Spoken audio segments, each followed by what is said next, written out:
এর মূল কারণ হলো এই, ভারত বন্ধুত্ব করে কাউকে কিছু দিতে পারে না, শুধু নিতে পারে নয়।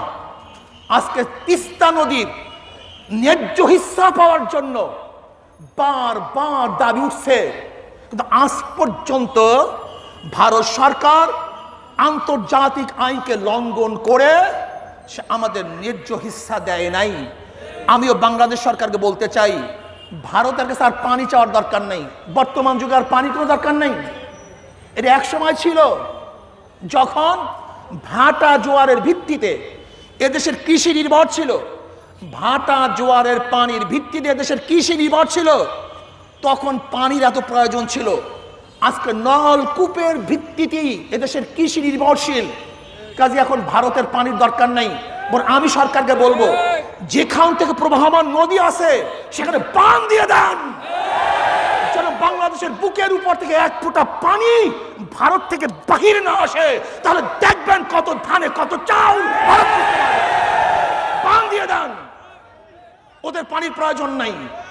আগেকার কথা, আমাদের তৎকালীন সময় বাংলাদেশের গণমানুষের একমাত্র প্রাণ কেন্দ্র মোহাব্বতি লোক ভাসানী সাহেব, যিনি বাংলাদেশের একজন প্রিয় লোক ছিলেন, তিনি লং মার্চ করেছিলেন ফারাক্কাবাদের বিরুদ্ধে।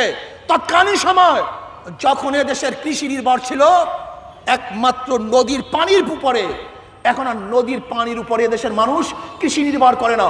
আল্লাহ পাকের মেহেরবানিতে আমরা বর্ষা আসবে, বর্ষা সিজনে আমরা বর্ষা পাবো, পানির লেয়ার যতটুকু চলে যাবে বর্ষার পানি আমাদের সেতুর লেয়ার বাড়িয়ে দেবে, কাজে আমাদের পানির প্রয়োজন নাই। আমি সরকারকে বলবো, বরং আমাদের প্রত্যেকটা নদীর মুখে বাঁধ দিয়ে দেন, তখন দেখবেন কত ধানে কত চাল ও আমাকে পায়ে ধরবে, আমার কাছে মাথা নত করতে বাধ্য হবে। আপনি জানেন, যদি আজকে আমরা বাংলাদেশের প্রত্যেকটা জায়গায় বাঁধ দিয়ে দেই, তাহলে ওরা সব পানিতে হাবুডুবু খাবে, হাবুডুবু। কেন আপনি তো আজ করতে যান? ভারতের পানির প্রয়োজন নেই। শুধু তাই নয়, আজকে ভারত আপনাকে কি দিয়েছে? আপনাকে আশ্বস্ত করেছে, আর আপনি সব উজাড় করে দিয়ে দিয়েছেন। আপনি শুধু আপনাকে ভারত আশ্বস্ত করেছে, আর আপনি সব কিছু দিয়ে দিয়েছেন।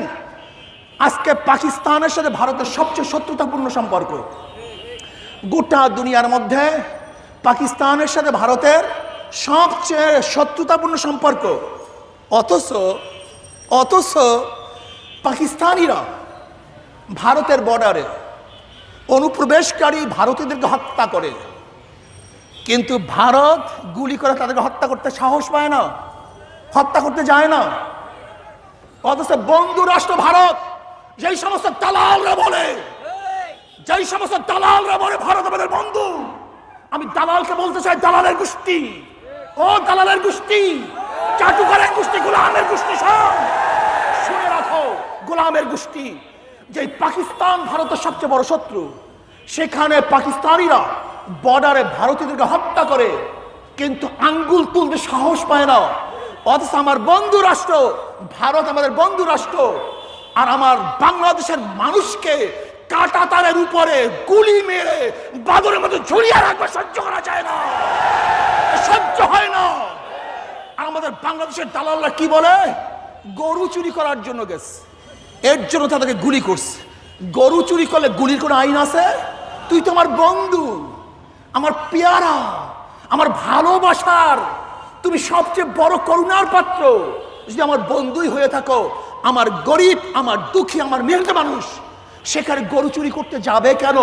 বরং তোমরা চোরেরা উপার থেকে গরু চুরি করে সাপ্লাই দাও, আমার দেশের মানুষ এই গরু আনতে যায়। চোর আমরা না, চোর তোরা।